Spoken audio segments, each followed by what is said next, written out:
रोहित शर्माकडून वनडेचं कर्णधारपद काढलंय। शुभमन गिल वनडेचा नवा कर्णधार। रोहित विराट ऑस्ट्रेलियात वनडे मालिका खेळणार आहेत। भारताच्या एकदिवसीय संघाचं कर्णधारपद रोहित शर्माकडून काढून घेण्यात आलंय।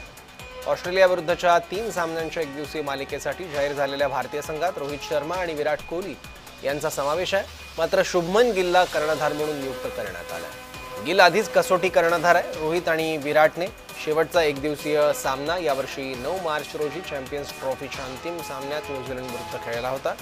टीम इंडिया ऑस्ट्रेलिया दौऱ्यावर 3 एकदिवसीय आणि 5 T20 सामने खेळणार आहे। पहिला एकदिवसीय सामना 19 ऑक्टोबरला पर्थमध्ये खेळला जाईल। दुसरा सामना 23 ऑक्टोबरला ॲडलेडमध्ये आणि तिसरा सामना 25 ऑक्टोबरला सिडनीमध्ये खेळला जाईल। त्यानंतर 5 सामन्यांची T20 मालिका होईल।